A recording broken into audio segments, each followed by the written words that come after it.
हालांकि पत्रकार कम हैं, साथ ही अपने सामाजिक कार्यकर्ता लोग ज़्यादा हैं, लेकिन फिर भी अगर इस बात को सब लोग समझेंगे तो हमारा मानना है कि ये बात और दूर तक जाएगी।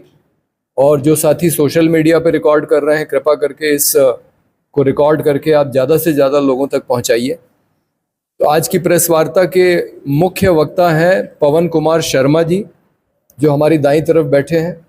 ये ईवीएम हटाओ सेना और राइट टू रिकॉल पार्टी से हैं और खुद राजस्थान भीलवाड़ा से इस संसदीय क्षेत्र में उम्मीदवार हैं। तो अपना चुनाव ख़त्म करके 26 अप्रैल को इनका मतदान था, उसके बाद इस अभियान में पूरी तरह से लग गए हैं कि ईवीएम की पोल खोलनी है। ये प्रेस वार्ता राइट टू रिकॉल पार्टी और सोशलिस्ट पार्टी इंडिया के संयुक्त तत्वावधान में है। हमारे साथ बगल में बैठे हैं राष्ट्रीय समिति के सदस्य गौतम कुमार प्रीतम जी, जो पहले बिहपुर से उम्मीदवार भी रहे हैं पार्टी की तरफ से, लोकसभा में भी और विधानसभा में भी। हमारे पूर्व अध्यक्ष विजेंद्र कुमार जी, प्रदेश अध्यक्ष। हमारे होने वाले अध्यक्ष, बस इस चुनाव के बाद सम्मेलन होगा, उसके बाद संजय रघुवर जी पार्टी की जिम्मेदारी संभालेंगे। और उनका नाम वैसे दुखीलाल है, पर मैं इनको सुखीलाल कहता हूँ। सुखीलाल जी भी पार्टी के साथ जुड़ गए हैं और इस पूरी प्रेस वार्ता का आयोजन हमारे 5 साल भविष्य में जो अध्यक्ष हैं महेंद्र यादव जी ने किया है। तो उनको बहुत बहुत धन्यवाद। और अब मैं चाहूँगा सीधे पवन भाई से कि वो आपसे मुखातिब हों और अपनी बात को रखें।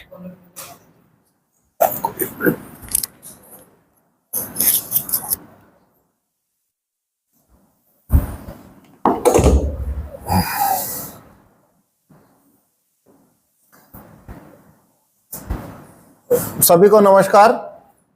आज आपके सामने हम ये प्रदर्शित करेंगे कि वीवीपैट में कागज के वोटों को कैसे चोरी किया जा सकता है। 2011 तक भारत में जो ईवीएम था उसमें वीवीपैट नहीं होता था, केवल बैलेट यूनिट और काउंटिंग यूनिट होती थी। वोटर जो वोट करता था वो काउंटिंग यूनिट में जाके रजिस्टर्ड होता था, और जब काउंटिंग होती थी तो काउंटिंग के दौरान में काउंटिंग यूनिट से वोटों को देखा और योग निकाला जाता था। 2011 में सुप्रीम कोर्ट में यह साबित हुआ कि इलेक्ट्रॉनिक वोटों में हेरा फेरी की जा सकती है। तब सुप्रीम कोर्ट ने चुनाव आयोग को यह डायरेक्शन दिया था कि या तो आप बैलेट पेपर पर लौट जाइए या फिर आपके सिस्टम को ज्यादा फुल प्रूफ और वेरीफाइएबल बनाइए। तो 2012 में चुनाव आयोग ने वीवीपैट प्रस्तुत किया। चुनाव आयोग का इसके अंदर यह क्लेम था, जो कि सही भी था और सही भी है, कि वोटर अब जिस निशान को वोट करेगा उसका वोट सिर्फ काउंटिंग यूनिट में ही रजिस्टर्ड नहीं होगा, वो उसकी छपी हुई पर्ची भी देखेगा। तो भारत में वीवीपैट आने के बाद में जब वोटर वोट करता है तो 2 तरह के वोट जनरेट होते हैं। पहला वोट जिस सिंबल को उसने वोट किया वो काउंटिंग यूनिट में दर्ज होता है, और जिस सिंबल को उसने वोट किया है उसकी पर्ची छपती है और वो पर्ची को वीवीपैट में देखता है। तो जब काउंटिंग होती है तब पहले काउंटिंग यूनिट के वोट देखे जाते हैं, इलेक्ट्रॉनिक वोट, और उसके बाद में कागज के वोट जो हैं उन्हें उससे मिलान किया जाता है। तो 2017 तक भारत में जो वीवीपैट चल रही थी उसके अंदर जो ये सामने कांच होता है जिसमें से वोटर अपनी पर्ची देखता है, कागज का वोट देखता है, ये कांच सफेद और पारदर्शी होता था जिसमें आर पार दिखाई देता था। लेकिन 2017 के अंदर चुनाव आयोग ने इसमें 2 बड़े बदलाव किए। पहला बदलाव उन्होंने किया, इस सफेद पारदर्शी कांच को उन्होंने बदला और इसकी जगह पर काला अपारदर्शी कांच लगाया। कुछ 12 लाख वीवीपैट के अंदर यह बदलाव किया गया। दूसरा बदलाव, इसमें लाइट जलने की जो अवधि है वो 15 सेकंड की होती थी 2017 तक, उसे घटाकर 7 सेकंड किया गया। लाइट की इसमें भूमिका क्या होती है? जब वोटर वोट करता है तो पर्ची छपती है, लाइट जलती है, उस लाइट जलने के बाद में वोटर अपनी पर्ची देखता है और फिर लाइट बुझ जाती है। तो ये 15 सेकंड तक लाइट जलती थी, जिसे घटाकर 7 सेकंड किया गया, और पर्ची देखने का जो कंपार्टमेंट है जिसमें से वोटर अपना सिंबल की पर्ची देखेगा, उसे कांच को, सफेद कांच को बदलकर, पारदर्शी कांच को बदलकर काला अपारदर्शी कांच लगाया गया। ये दो बदलाव होने के बाद वीवीपैट में कागज का वोट भी चोरी हो सकता है। इसका मैं अभी आपको यहां डेमोन्स्ट्रेशन करूंगा। यह मशीन जो है, यह चुनाव आयोग की मशीन नहीं है। हमने चुनाव आयोग को 40,000 का डीडी भेजा और उनसे एक मशीन की मांग की, लेकिन चुनाव आयोग ने अपनी मशीन देने से हमें इनकार किया। इसलिए हमने वीवीपैट के सदृश इस तरीके की मशीन बना के हम ये प्रदर्शन आपको दिखा रहे हैं। ये जो दो बदलाव मैंने आपको बताए, लाइट की अवधि को कम करने वाला और सफेद कांच को बदलकर काला शीशा करने वाला, इन दो बदलावों को सबसे पहले राहुल चिमनभाई मेहता ने 2019 में नोटिस किया था। राहुल चिमनभाई मेहता ने 1990 में दिल्ली से आईआईटी किए कंप्यूटर साइंस में, बाद में उन्होंने मास्टर ऑफ साइंस किया अमेरिका से। उन्होंने ये दो बदलाव नोटिस किए और उसके बाद में उन्होंने प्रोग्राम लिखा और ये मशीन बनाकर ये प्रदर्शित किया 2019 में कि इस तरीके से कांच बदलने के बाद कागज का वोट चोरी हो सकता है। तो अब मैं आपको इसका डेमोन्स्ट्रेशन दूंगा। यहां पे मैं पूरी प्रक्रिया को उसी तरीके से दिखाऊंगा जिस तरीके से जब आप वोट देने जाते हैं तो वोटिंग में जो प्रक्रिया होती है वैसा ही होगा। तो जब आप वोट देने जाते हैं या वोटर वोट देने जाता है तो वो उसके सामने बैलेट यूनिट होती है, यहां वो वोट करता है, उसके बाद में वो जिस सिंबल को वोट करता है उसकी छपी हुई पर्ची इसमें देखता है। वही प्रक्रिया यहां पे मैं दिखाऊंगा। इसके अंदर जो प्रोग्राम है उसको इस तरीके से कमांड दी गई है कि इसमें जब वोटिंग होगी तो एप्पल जीतेगा। इसमें आप 3 निशान देख सकते हैं। इसमें हमने 3 सिंबल रखे हैं, एक एप्पल, एक बनाना और एक वाटरमेलन। यह प्रोग्राम वाटरमेलन और बनाना के वोट को चोरी करेगा और एप्पल को जिताएगा। लेकिन यह चोरी जब आप देखेंगे तो आपके पकड़ में नहीं आएगी। यही मैं यहां पे आपको डेमोन्स्ट्रेट करने वाला हूं। ये वीवीपैट आप देख रहे हैं, इसमें अभी एक वोट रखा हुआ है, मैं इसको हटा लेता हूं। अब आप देख लीजिए, इसके अंदर पहले से कोई भी वोट नहीं है। अब हम वोटिंग प्रक्रिया शुरू करते हैं। मान लीजिए एक वोटर आया, उसने बनाना को वोट दिया, तो देखिए मैं बनाना को वोट कर रहा हूं। तो देखिए वोटर क्या देख रहा है, बनाना का स्लिप उसने देखा, तो वोटर ने बनाना को वोट किया, बनाना का कागज का वोट उसने देखा और उसके बाद में लाइट बंद हो जाती है, वोटर चला जाता है। अब मान लीजिए नया वोटर आता है, जो नया वोटर आया है उसने भी मान लीजिए बनाना को वोट दिया।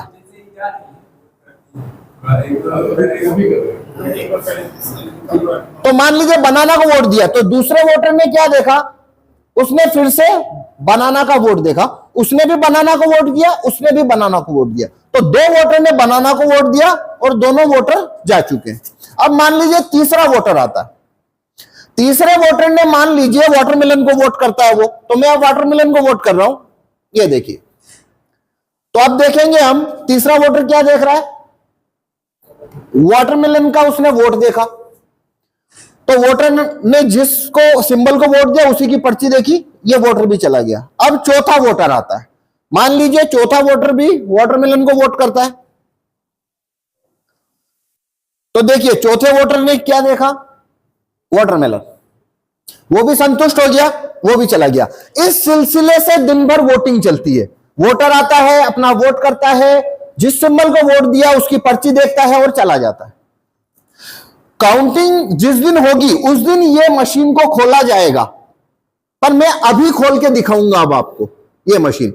तो मैं आपसे कहता हूं, मैंने पहले आपको बताया था इसमें कोई भी छपी हुई पर्ची या कागज का वोट नहीं था, ठीक है। हमने यहां 4 वोट दिए हैं।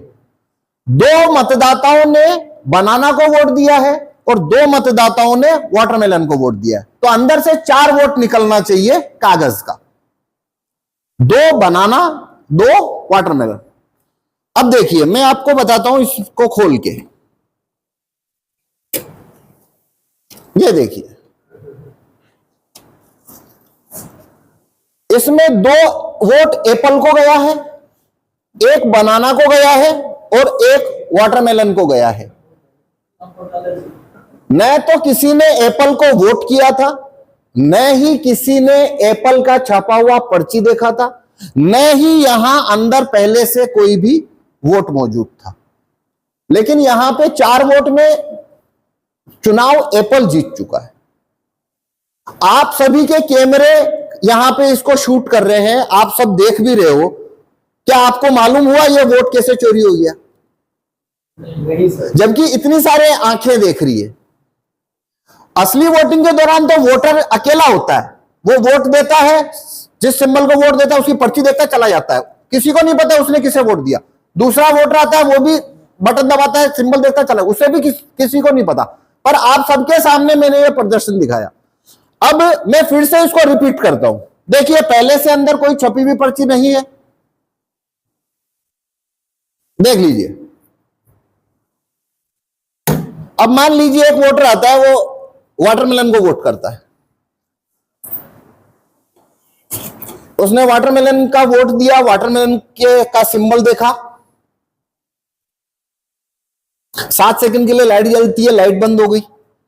अब मान लीजिए दूसरा वोटर आया, उसने फिर से वाटरमेलन को वोट दिया, अब उसने भी वाटरमेलन की छपी हुई पर्ची देखी। 2 वोटर, दोनों ने वाटरमेलन को वोट दिया है, दोनों ने वाटरमेलन की छपी हुई पर्ची देखी है और इसके अंदर पहले से कोई भी छपी हुई पर्ची नहीं थी, अपन ने देख लिया है। अब ये मशीन खुलती है काउंटिंग के दिन, पर मैं फिर से खोल के दिखाता हूं। ये देखिए 2 वोट हुए, दोनों वाटरमेलन के होने चाहिए थे। यहां फिर से 1 वोट एप्पल ने ले लिया है और वाटरमेलन का वोट चोरी हो गया।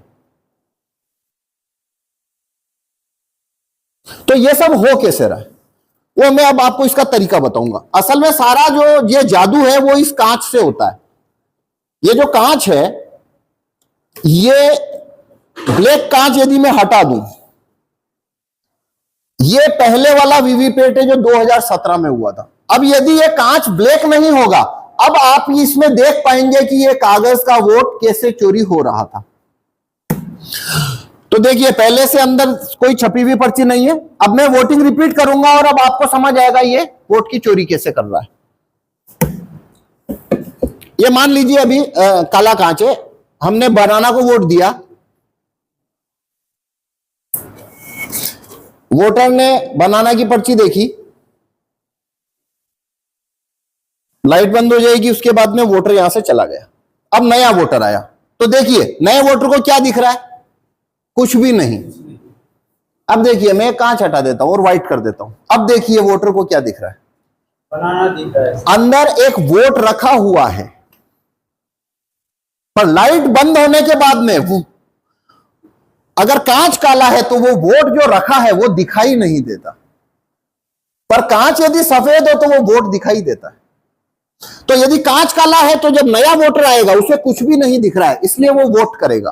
पर मान लीजिए कांच काला नहीं है तो उसे ये दिखाई देगा कि यहां तो पहले से एक वोट रखा हुआ है। अब इस वोट का क्या इस्तेमाल करेगा प्रोग्राम, वो देखना। अब मान लीजिए नया वोटर आया, उसने फिर से बनाना को वोट किया,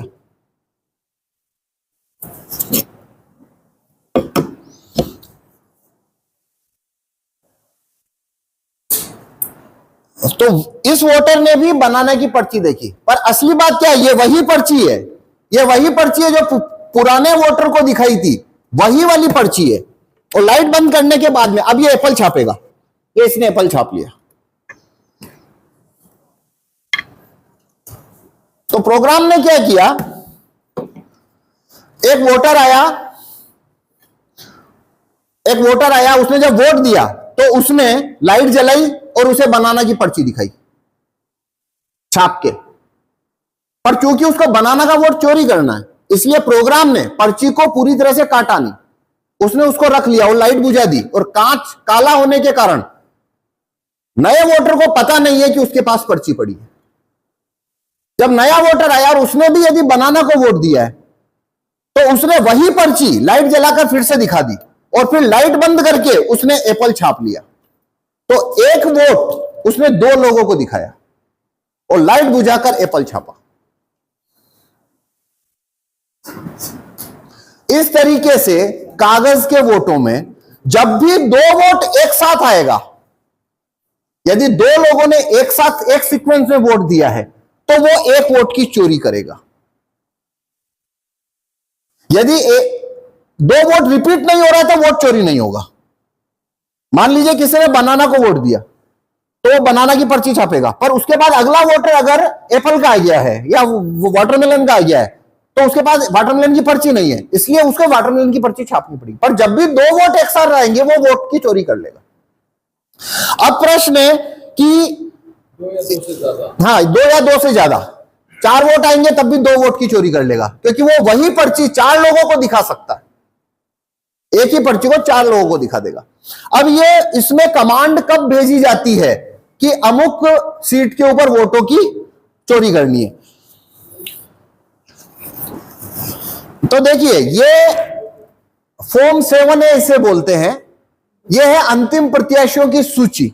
चुनाव के 12 दिन पहले, 13 दिन पहले जब नाम वापसी का दिन निकल जाता है, उसके बाद में प्रत्येक आरओ अपनी लोकसभा के लिए ये फॉर्म 7A पब्लिश करता है। अब इनके सिंबल और ईवीएम क्रमांक उस लोकसभा की सभी वीवीपैट मशीनों में डाले जाते हैं, उसे सिंबल फाइल बोलते हैं। तो ये सिंबल इंफॉर्मेशन, जब मान लीजिए किसी लोकसभा में 2000 ईवीएम मशीनें हैं तो 2000 मशीनों में ये इंफॉर्मेशन डालनी पड़ेगी, तभी वहां पे किसी प्रत्याशी को वोट देने से वो निशान छपेगा, उसका नाम छपेगा। जब ये सिंबल लोडिंग फाइल को सभी मशीनों में अपलोड किया जाता है, उस समय ऐसी कमांड भेजी जा सकती है कि प्रत्याशी नंबर 2 को 20% अतिरिक्त वोट देने हैं। साथ में यह कमांड भी भेजी जाएगी कि मान लीजिए 25 तारीख को वोटिंग है तो 25 तारीख को ही वोट का चोरी करना है, और 9 बजे वोट की चोरी प्रोग्राम शुरू करेगा और शाम को 4 बजे वो चोरी बंद कर देगा और 4:01 पे वो इस कमांड को ऑटो डिलीट कर देगा। तो आप मॉक पोल करते रहिए, ये चोरी पकड़ में नहीं आएगी, क्योंकि प्रोग्राम ने वोट चोरी करनी है वोटिंग के दिन, और वो भी वोटिंग शुरू होने के 1 घंटे बाद। और ये प्रोग्राम इसे क्यों दिया जा सकता है? क्योंकि वीवीपैट के अंदर रियल टाइम क्लॉक होता है। तो मॉक पोल जो है उससे ये चोरी पकड़ में नहीं आ सकती है। जो सिंबल लोडिंग फाइल होती है उसे डेल का टेक्नीशियन अपलोड करता है, और वो सिंबल लोडिंग फाइल जो होती है वो इनक्रिप्टेड होती है, इसलिए जो वहां आरओ है उसे नहीं पता है कि इसके अंदर वोट चुराने वाला प्रोग्राम जा रहा है। डेल के टेक्नीशियन को भी नहीं पता है कि इसमें यदि वोट को चोरी करने वाला प्रोग्राम जा रहा है। तो मॉक पोल होगा, वहां भी ये बात नोटिस नहीं होगी। और जब काउंटिंग के दिन, जब आप पर्चियों का मिलान करोगे इलेक्ट्रॉनिक वोट का कागज की पर्चियों से, तो इलेक्ट्रॉनिक वोट 100% कागज के वोटों से मैच हो जाएंगे और वहां भी ये चोरी पकड़ में नहीं आएगी। इस चोरी को किसी तरीके से पकड़ा ही नहीं जा सकता, क्योंकि आप ये इसको इसलिए देख पा रहे हो क्योंकि मैंने आपको वोटिंग के दौरान ही गेट खोल के दिखाया है, और आप सबको पता है कि किसने किसको वोट किया है, कितने वोट दिए गए हैं, और तब आपको यह पता लगा। तो ये कागज के वोट की चोरी वीवीपैट के अंदर इस तरीके से हो सकती है। हम ये क्लेम नहीं कर रहे हैं कि इस तरीके की चोरी हो रही है, ऐसा हमारा क्लेम नहीं है। हमारा कहना है कांच के रंग को बदलना, कांच को काला करना और लाइट की अवधि कम करना, ये 2 बदलाव आने के बाद में भारत में जो वीवीपैट है उसके अंदर ये बहुत बड़ी खामी आ चुकी है, जिससे कागज का वोट चोरी हो सकता है। तो यदि चुनाव आयोग में जो आला प्रोग्रामर या आला अधिकारी बैठे हैं उनमें यदि कोई व्यक्ति कॉम्प्रोमाइज्ड है तो इस तरीके की हेराफेरी हो सकती है, और कॉम्प्रोमाइज नहीं है तो नहीं होगी।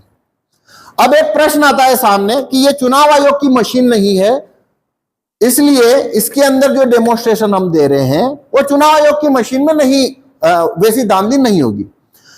तो देखिए, जैसे चुनाव आयोग बोलता है हमारी मशीन सुरक्षित है और इसके अंदर ये धांधली नहीं हो सकती है, तो हम भी ये बोलते हैं कि चुनाव आयोग की मशीनों में इस तरीके की हेराफेरी हो सकती है। और हम ये चुनाव आयोग को कई बार हमने इस बारे में पत्र लिखा है और उनसे ये कहा है कि आप अपनी मशीन, एक मशीन हमें दीजिए, हम आपकी मशीन में ये कागज के वोटों की चोरी करके दिखा देंगे, हम ये दिखा सकते हैं। लेकिन चुनाव, हमने उसके लिए 40,000 का डीडी भी भेजा है उन्हें, क्योंकि इस पूरे एक सेट की कीमत 38,000 है, तो हमने 40,000 का डीडी भी भेजा है और उनसे कहा है चुनाव आयोग का क्लेम है कि ईवीएम मशीन में इस तरीके हेराफेरी नहीं हो सकती, हमारा क्लेम है हो सकती है, पर चुनाव आयोग हमें अपनी मशीन नहीं दे रहा है। तो जब तक वो अपनी मशीन नहीं देता तब तक हम उनकी मशीन में नहीं दिखा सकते। तो हमने चुनाव आयोग से यह मांग करी है कि आप एक मशीन हमें दीजिए, और उसके लिए हमने पैसे भी, डीडी भी बना के उन्हें सूचना दी, तो हम उनकी मशीन में भी ये प्रोग्राम को रन करके इस तरीके से वोट का चोरी का प्रदर्शन कर सकते हैं।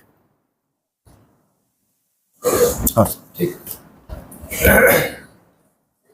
तो साथियों, ये मूल बात पवन भाई ने कह दी। आपने देखा कि किस तरह से ये इन्होंने कहा है कि ये देखिए, चुनाव आयोग का वीवीपैट नहीं है, ये वीवीपैट राहुल मेहता साहब ने डिज़ाइन किया है, जो आईआईटी दिल्ली से पढ़े हुए हैं और अमेरिका से भी उन्होंने पढ़ाई की है, मास्टर्स की।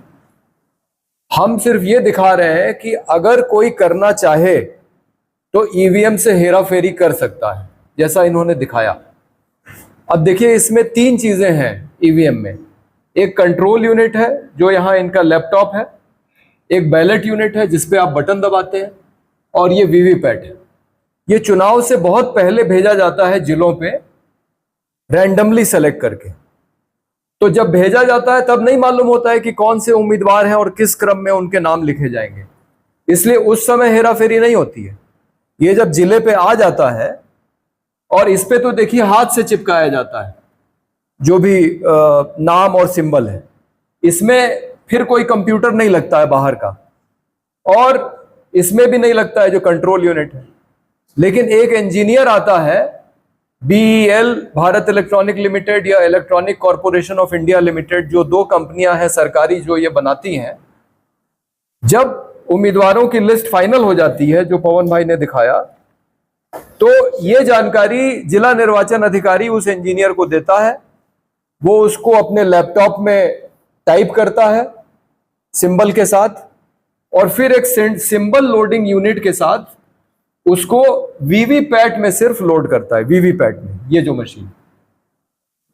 तो सुप्रीम कोर्ट का अभी 26 अप्रैल को एक बहुत महत्वपूर्ण फैसला आया है कि अभी तक सिर्फ कंट्रोल यूनिट, बैलेट यूनिट और वीवीपैट को 45 दिन चुनाव के बाद सुरक्षित रखने का प्रावधान है। लेकिन सर्वोच्च न्यायालय ने यह भी कहा है कि अब आपको सिंबल लोडिंग यूनिट, जिससे आप सिंबल लोड कर रहे हैं, वो भी आपको 45 दिन रखना पड़ेगा। यानी कि सर्वोच्च न्यायालय को यह समझ में आ गया है कि गड़बड़ी कहां हो रही है, कहां हो सकती है, जब सिंबल लोडिंग यूनिट से सिंबल लोड किए जाएंगे वीवीपैट में। तो उस समय पवन भाई का कहना है कि अगर उस प्रोग्राम में एक लाइन डाल दी गई कि सेब को जिताना है और केला और तरबूज को हराना है, ठीक, जब जिस दिन वोटिंग हो, तो प्रोग्राम अपना काम करेगा, ना तो जिला निर्वाचन अधिकारी को पता लगेगा, ना पर्यवेक्षक को पता लगेगा, ना किसी वोटर को पता लगेगा। और अभी तो आप सब कुछ आपने देखा, इसलिए आपको मालूम है कि गड़बड़ी हो गई। लेकिन जब परिणाम आ गया तो आप कैसे साबित करेंगे कि किस पार्टी को कितना वोट दिया गया था? और प्रोग्राम अपना हेरा फेरी कर दिया। तो हम लोग ये नहीं कह रहे हैं कि ये सब जगह हो रहा है, लेकिन हम लोगों का जो जमीनी अनुभव है, पिछले लोकसभा चुनाव में मैंने उत्तर प्रदेश में सोशलिस्ट पार्टी के उम्मीदवारों के लिए प्रचार किया और बिहार में CPI-ML के 2 उम्मीदवारों के लिए मैं आया था, अमरनाथ यादव और राजू यादव।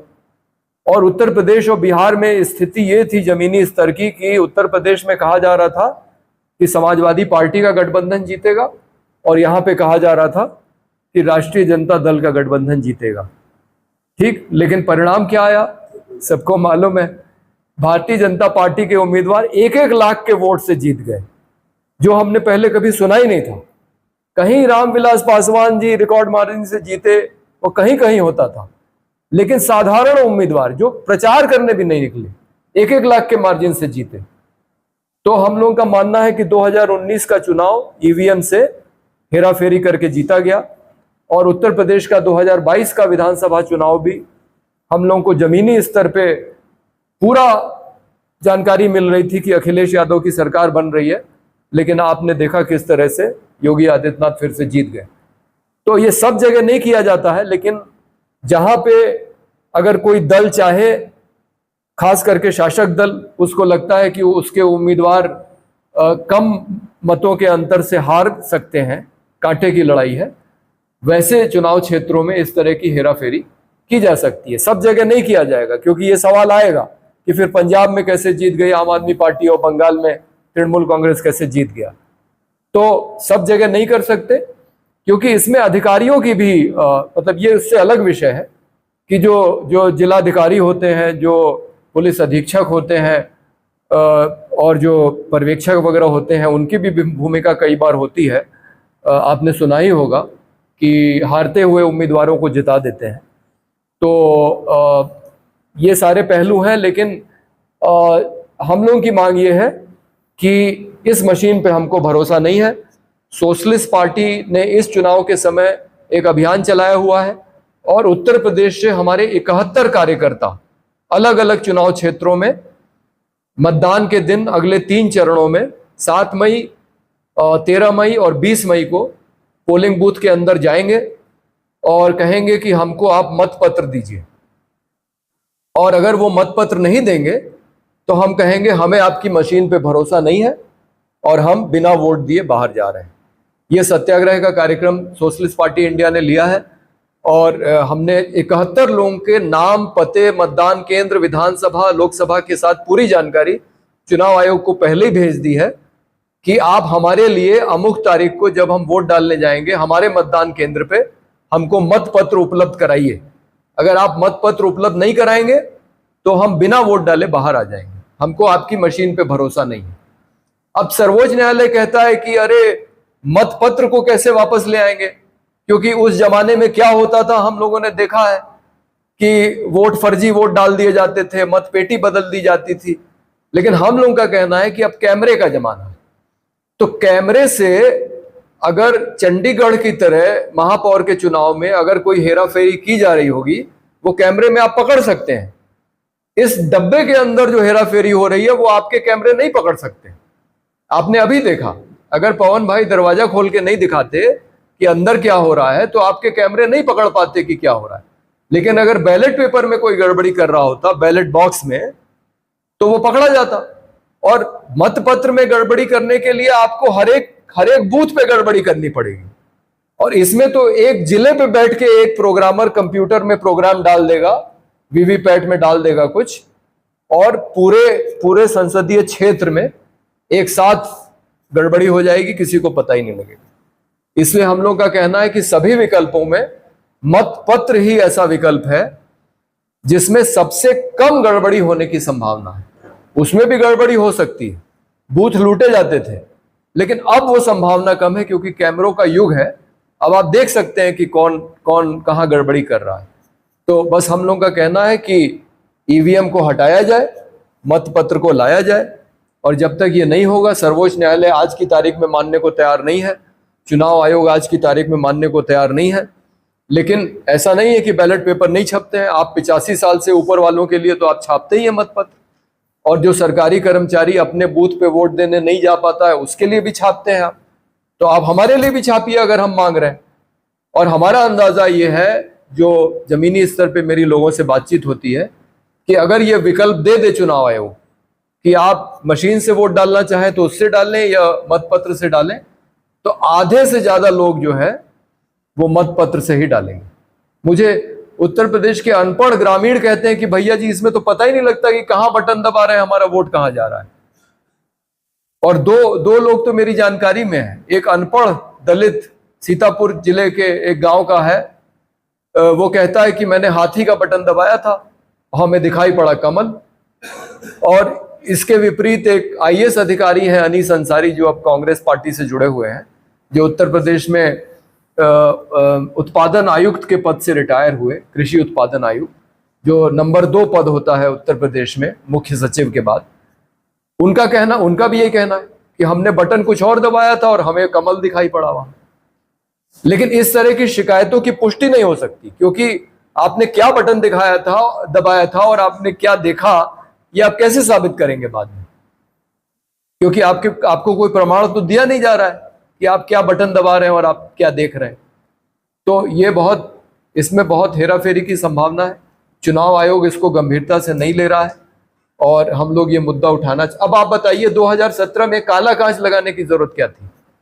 आप बाकी सब विषय छोड़ दीजिए, ये मोदी के प्रधानमंत्री बनने के बाद इसमें काला कांच क्यों लगाया गया? आप इसमें पारदर्शी कांच क्यों नहीं रहने दिए? और 7 सेकंड के लिए लाइट क्यों जलाते हैं? बिजली की कमी है क्या? आप उसको पूरा, जब तक मतदान चल रहा है सुबह 7-8 बजे से लेकर शाम को 5-6 बजे तक, आप उस लाइट को जलाए रखिए। तो ये जो खेल है काला कांच और 7 सेकंड की लाइट, इसी में सब हेरा फेरी इसके पीछे हो रही। धन्यवाद। और किसी के सवाल होंगे? हमारे कोई साथी अगर कोई टिप्पणी करना ये नहीं, सुप्रीम कोर्ट में प्रशांत भूषण जी ने काले कांच की बात रखी, लेकिन अब वो जो जज महोदय हैं वो ये कहते हैं, संजीव खन्ना साहब, कि अरे काला कांच हो या पारदर्शी कांच हो, उससे क्या फर्क पड़ता है? वो सुनने को नहीं तैयार है। और उनका तर्क ये है कि अगर 60-70% लोग इस मशीन से वोट डाल रहे हैं तो इसका मतलब लोगों का मशीन में भरोसा है। अब मैं आपसे पूछूंगा, इस सरकारी व्यवस्था में हम लोग घूस दे के अपना काम कराते हैं, तो क्या हम कहेंगे कि हमारी इस व्यवस्था में भरोसा है?